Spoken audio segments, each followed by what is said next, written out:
Sound ಆಗ್ತದೆ. ಸ್ವಲ್ಪ ಹಿಂದೆ ಬರ್ರಿ.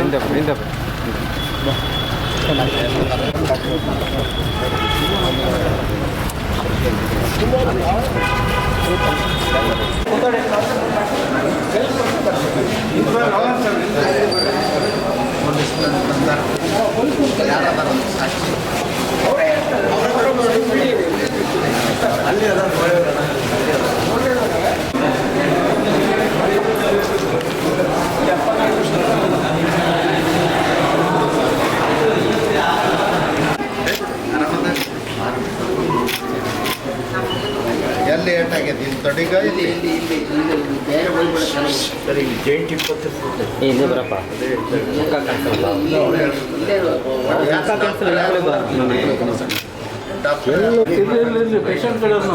ಚಪ್ಪೆ ಹತ್ರ ಮೂಳೆ ಮುರಿದಿದೆ ಮುರಿದಿದೆ. ಅದಕ್ಕೆ OT ಮಾಡಬೇಕು.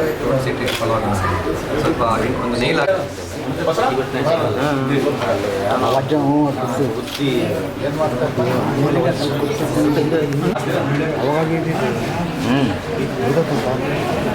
ನಾನು ಫಂಕ್ಷನ್ಗೆ ಬಂದಿದ್ದೆ ಸರ್.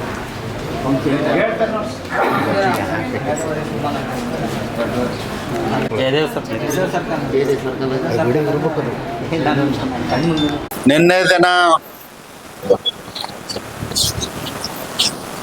ಒಳ ಮೀಸಲಾತಿ ಹೋರಾಟಕ್ಕಾಗಿ ದಾವಣಗೆರೆಯಲ್ಲಿ ವಿವಿಧ ಸಂಘಟನೆಗಳಿಂದ ಮತ್ತು ಮಾದಿಗರ ಮೀಸಲಾತಿ ಹೋರಾಟದವರ ವತಿಯಿಂದ ಹೋರಾಟ ಮಾಡುವ ಸಂದರ್ಭದಲ್ಲಿ ಗದ್ದಲಾಗಿ ನುಗ್ಗಲಾಗಿ ಪೊಲೀಸರೇ ತಳ್ಳಿ ಯಜಮಾನ್ ರುದ್ರಪ್ಪ ಅನ್ನೋವ್ರಿಗೆ ಕಾಲ್ ಬರ್ತದೆ. ಅನೇಕರಿಗೆ ಲಾಠಿ ಚಾರ್ಜ್ ಮಾಡಿ ಓಡಿಸಿದ್ದಾರೆ. ಈ ಕಾಂಗ್ರೆಸ್ ಸರ್ಕಾರ ದಲಿತರ ಪಾಲಿಗೆ ಒಂದು ಶಾಪ ಆಗಿದೆ. 2016ರಲ್ಲಿ ಹುಬ್ಬಳ್ಳಿಯಲ್ಲಿ ಮಾದಿಗರ ಮೀಸಲಾತಿ ಹೋರಾಟದವ್ರು ಕರೆ ಕೊಟ್ಟಿದ್ರು. ಸುಮಾರು 2 ಲಕ್ಷಕ್ಕಿಂತಲೂ ಹೆಚ್ಚು ಜನ ಸೇರಿದಾಗ ಹುಬ್ಬಳ್ಳಿಗೆ ಬರ್ತಕ್ಕಂಥವ್ರು ಬಿಜಾಪುರ ಜಿಲ್ಲೆಯ ಬಸವನ ಬಾಗೇವಾಡಿಯವರು ಒಂದು ಕ್ರೋಸರ್ ಜೀಪ್ ತುಂಬಿ ಬರ್ತಿದ್ರು. ಆಕ್ಸಿಡೆಂಟ್ ಆಗಿ 8 ಜನ ಸ್ಪಾಟ್ ಮೇಲೆ ಸತ್ತೋದ್ರು. ಸಿದ್ದರಾಮಯ್ಯನವ್ರ ಸರ್ಕಾರ ಈ ಕಡೆ ತಿರುಗೂ ನೋಡ್ಲಿಲ್ಲ. ಸತ್ತವ್ರ ಕುಟುಂಬದ ಕಡೆ ಆಗ್ಲಿ, ಸತ್ತವ್ರ ಕಡೆ ಆಗ್ಲಿ. ಆಂಜನೇಯ ಬಹಳ ದೊಡ್ಡ ಮಾತು ಹೇಳಿ ಸಮಾಜ ಕಲ್ಯಾಣ ಮಂತ್ರಿ ಇದ್ರು. ಆ ಸತ್ತ ಕುಟುಂಬಗಳಿಗೆ ಸರ್ಕಾರದಿಂದ ಪರಿಹಾರ ಕೊಡ್ತೇವೆ, ಜಮೀನ್ ಕೊಡ್ತೇವೆ ಅಂತ ಹೇಳಿದ್ರು. ತಿರುಗಿ ಅವ್ರನ್ನ ನೋಡ್ಲೇ ಇಲ್ಲ.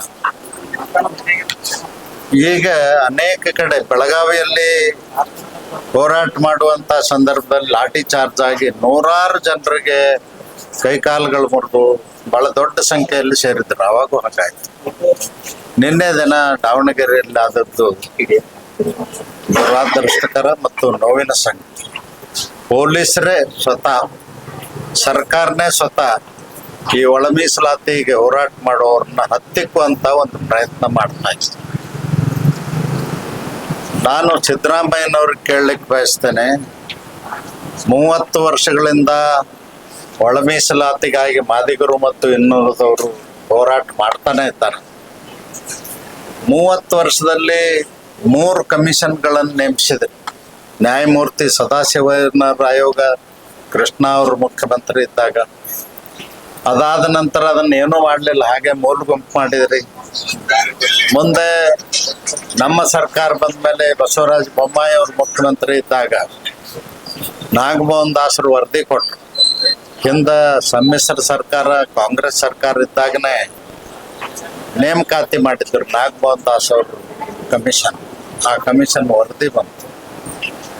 ವರದಿಯನ್ನ ನಾವು ತಗೊಂಡ್ವಿ ಮತ್ತು ವರದಿಯನ್ನ ತಗೊಂಡ್ವಿ. ಹೆಚ್ಚಳಕ್ಕೆ ಮಾತ್ರ ರೆಕಮೆಂಡೇಶನ್ ಮಾಡಿದ್ರು. 15 ಇದ್ದದ್ದು 17, 3 ಇದ್ದದ್ದು 7, SCಗೆ 17, STಗೆ 7, 24% ರೆಕಮೆಂಡ್ ಮಾಡಿದ್ರು. ಅದನ್ನು ರೆಕಮೆಂಡೇಶನ್ ಒಪ್ಪಿಕೊಂಡು 2022ರಲ್ಲಿ ನಾವು ಆದೇಶವನ್ನು ಜಾರಿ ಮಾಡಿದ್ವಿ. ಅದು 2 ಸದನಗಳಲ್ಲಿಟ್ಟು ಒಪ್ಪಿಗೆ ಪಡೆದ್ವಿ ಮತ್ತು ಸರ್ವ ಪಕ್ಷಗಳ ಸಭೆ ಕರೆದು ನಾಗಮೋಹನ್ ದಾಸರ ವರದಿಯನ್ನು ಪರಿಶೀಲನೆ ಮಾಡಿದ್ವಿ. ನಂತರ ಗವರ್ನರ್ ಕಳಿಸಿ ಅದರ ಒಪ್ಪಿಗೆ ಪಡೆದು ನಾವು 2022ರಿಂದಲೇ ಜಾರಿ ಮಾಡಿದ್ವಿ. 25 ಡಿಸೆಂಬರ್ದವರೆಗಿನೂ 17% 7% ಮೀಸಲಾತಿ ಜಾರಿಯಲ್ಲಿತ್ತು. ಈ ಸರ್ಕಾರ, ಸಿದ್ದರಾಮಯ್ಯನವ್ರ ಸರ್ಕಾರ, ದಲಿತರಿಗೆ ಅನ್ಯಾಯ ಮಾಡೋ ದೃಷ್ಟಿಯಿಂದ ಯಾರ್ಯಾರಿಗೋ ಕುಮ್ಮಕ್ಕು ಕೊಟ್ಟು ಕೋರ್ಟಿಗೆ ಕಳಿಸಿ ಅದನ್ನು ಇಲ್ಲ 17% ಮಾಡ್ಲಿಕ್ಕೆ ಬರೋದಿಲ್ಲ, 7% ಮಾಡ್ಲಿಕ್ಕೆ ಬರೋದಿಲ್ಲ ಅಂತ ಹೇಳಿ ಕೋರ್ಟ್ ಬಂದು ಸರ್ಕಾರ ವಾದನೂ ಮಂಡಿಸಲಿಲ್ಲ. ಸರ್ಕಾರ ಹಿಂದೆ ಮಾಡಿದಂಥ ಆದೇಶನ ಜಸ್ಟಿಫಿಕೇಶನ್ನು ಮಾಡ್ಕೊಳ್ಳಿಲ್ಲ. ಕೋರ್ಟಿಗೆ ಅಡ್ವೊಕೇಟ್ ಜನರಲ್ಲೂ ಹೋಗಲಿಲ್ಲ, ಸರ್ಕಾರದ ಪರವಾಗಿ ಯಾವ ಅಧಿಕಾರಿನೂ ಹೋಗಲಿಲ್ಲ, ಯಾವ ವಕೀಲರು ಹೋಗಲಿಲ್ಲ. ಎಕ್ಸ್ ಪಾರ್ಟಿ ಆದೇಶ ಆದಂಗೆ ಅದು ಪಾರ್ಷಿಯಲಿ ಸ್ಟೇ ಆಗಿತ್ತು.